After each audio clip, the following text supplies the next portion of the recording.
High বন্ধুরা, সবাই কেমন আছে? আশা করছি সবাই খুব ভালো আছে। আমি কিন্তু খুব ভালো আছি। তো আজকে একটা নতুন ব্লগ নিয়ে তোমাদের সামনে চলে আসলাম। তো আজকে কিন্তু বাড়িতে জন্মাষ্টমী পুজো। বাড়িতে তো গোপু সোনা আছে, তোমরা তো আগের ভিডিওগুলোতে দেখেইছো।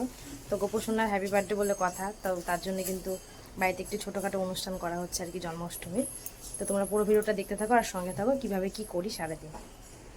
আজ বাড়িতে পুজো বলে কিন্তু অনেক সকাল সকাল উঠে পড়েছি। উঠে সব কাজটা সেরে স্নান করে নিয়েছি। আর তখন গোবর পাচ্ছিলাম না বলে কিন্তু সকালবেলা আর ল্যাপা হয়নি উঠোনটা। তারপরে একটু গোবর পেয়েছিলাম, তো সেটা দিয়ে একটু ঝাড়ু দিয়ে মেরে দিচ্ছি। পুজোর দিন একটু গোবরটা দিলে কিন্তু ভালো লাগে বাড়িতে। আর দেখো কমপ্লিট হয়ে গেছে আমার গোবর দেওয়া। তারপরে যেগুলো বাসন মেজেছিলাম সেগুলো কিন্তু এখন শুকিয়ে গেছে, ওগুলোকে এখন ঘরে নেব। আর ঘরে গিয়ে কিন্তু গোপালের জায়গাটা একটু ডেকোরেশন করছি, যেখানে আর কি পুজোটা করব। তো পিছনে একটা শাড়ি লাগিয়ে দিলাম পিন দিয়ে, আর সেটার উপরে একটু লাইটিং করে দেব। আর দেখো আমরা কিন্তু এখন বসে পড়েছি গোপোষণার দোলনা বানাতে। দোলনা বানানো কমপ্লিট হলে কিন্তু আমরা আবার গোপোষণার যেগুলো ভোগ রান্না করব সেগুলো রেডি করতে হবে আমাদেরকে।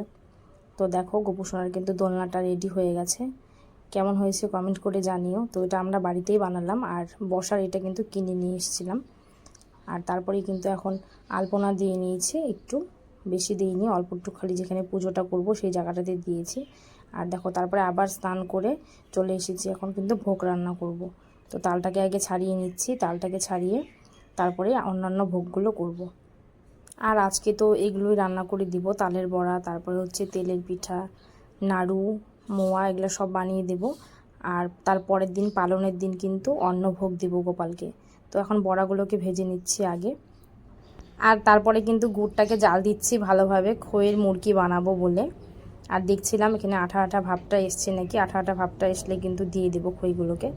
আর আমার দেখো হয়েও গেছে আঠা আঠা ভাব। তারপরে কিন্তু নাড়ু বানাতে বসে পড়েছি। আর এদিকে নাড়ুটা হলেই কিন্তু আমার সব ভোগ রান্না কমপ্লিট হয়ে যাবে। তারপরে এই জায়গাটা ভালোভাবে পরিষ্কার করে নেব, নিয়ে কিন্তু স্নান করে রেডি হয়ে চলে আসবো পুজো দেওয়ার জন্য। কারণ পুজো দেওয়ার সময় হয়ে গেছে, প্রায় 12টা বাজতে চললো রাত্রি। তো দেখো আমি কিন্তু রেডি হয়ে চলে এসেছিলাম, আর এগুলো সব পেপার দিয়ে ঢেকে রেখেছিলাম কিছুতে যাতে মুখ না দেয়। তো তার জন্য এখন কিন্তু সব কিছু উঠিয়ে নিচ্ছি।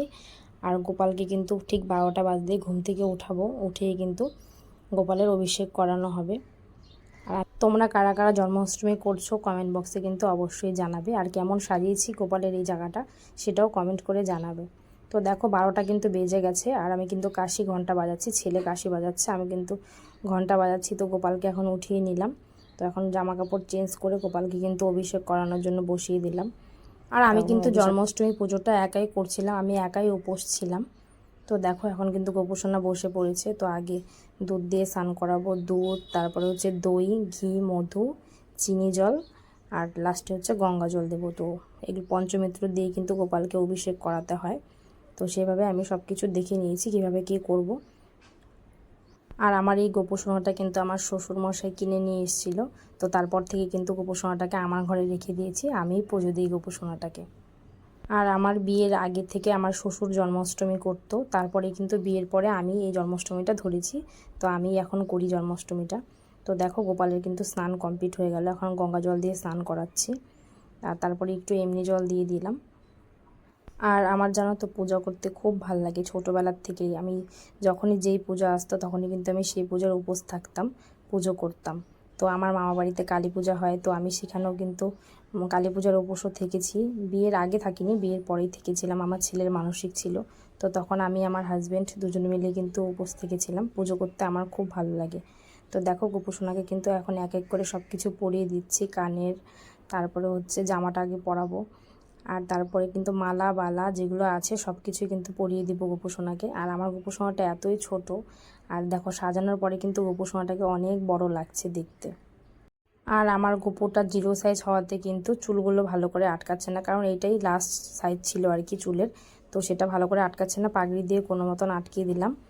আর তারপরে দেখো আমার গোপোষণা কিন্তু ফাইনালি রেডি হয়ে গেছে, আর কিন্তু দোলনাতে বসিয়ে দিয়েছি। আমাদের যেমন বাচ্চা হলে তারপরে কিন্তু দোলনাতে দোলায়, তো গোপোষণাও সেম এই জন্ম হলো আর কি। তারপরে অভিষেক করানোর পরে কিন্তু দোলনাতে বসিয়ে দিয়েছি সাজিয়ে গুছিয়ে। কত সুন্দর লাগছে দেখতে বলো।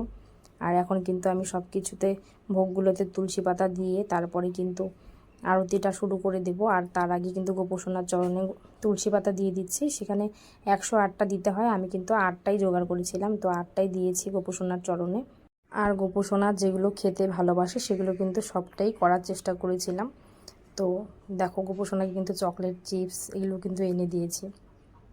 আর এখন সব কিছুতে কিন্তু ভালো করে গঙ্গা জল ছিটিয়ে তারপরে কিন্তু আমি আরতিটা শুরু করে দিয়েছি। তো এখন পুজোটা স্টার্ট করে দিয়েছি, দেখতে থাকো তোমরা।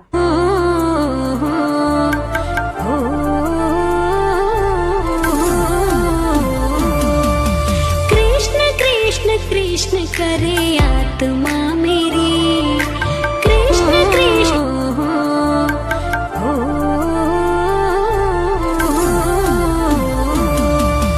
कृष्ण कृष्ण कृष्ण करे आत्मा मेरी, कृष्ण कृष्ण। আর দেখো আমার কিন্তু পূজা দেওয়া কমপ্লিট হয়ে গেছে। তো এখন আমি ফল প্রসাদ খেয়ে নেব। তো আজকে ফল প্রসাদ খেয়েই থাকবো। আর গোপুসোনাকে শুয়ে দিয়েছি, দেখতেই পারছো।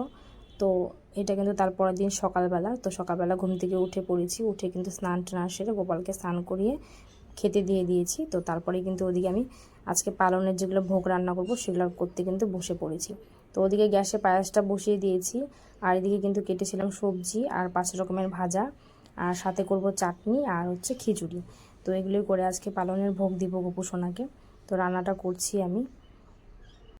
আর আজকে কিন্তু পালনের ভোগটা গোপালকে দিয়ে তারপরে কিন্তু 3টে নালে 5টে এরকম ছেলে বাচ্চাকে ডেকে নিয়ে এসে বাল্য সেবা দিয়ে তারপরে কিন্তু আমি এগুলো খেতে পারবো। তো তার আগে না। তো চলো এখন আগে পুজোটা করে নিই, তারপরে কিন্তু সব বাচ্চাগুলোকে ডেকে নিয়ে এসে প্রসাদ দেব। তো এখন পালনের পুজোটা করে নিচ্ছি, সব কিছুতে তুলসী পাতা দিয়ে দিচ্ছি। তুলসী পাতাটা কিন্তু মেন পুজোতে, আর কি গোপাল পুজো বলো যেই পুজোই বলো, তুলসী পাতাটা কিন্তু মেন, এগুলো দিতেই হবে খাবারে প্রসাদে। তো দেখো পুজো দেওয়া কমপ্লিট করে কিন্তু বাচ্চাগুলোকে ডেকে নিয়ে এসেছি, আর সাথে কিন্তু আমার ছেলেও বসে পড়েছে। তো এদেরকে খাইয়ে কিন্তু তারপরে আমি খেতে পারবো। তো চলো আজকের ভিডিওটা কিন্তু এখানেই শেষ করে দিচ্ছি। তোমাদের ভালো লাগলে লাইক কমেন্ট শেয়ার করে দিবে, আর আমার ফেসবুক প্রোফাইলটাকে ফলো করে দিবে। তো চলো আজকের মতন বাই বাই। সবাই খুব ভালো থাকবে, সুস্থ থাকবে। ভিডিওটা কেমন লাগলো অবশ্যই কমেন্ট করে কিন্তু জানাবে।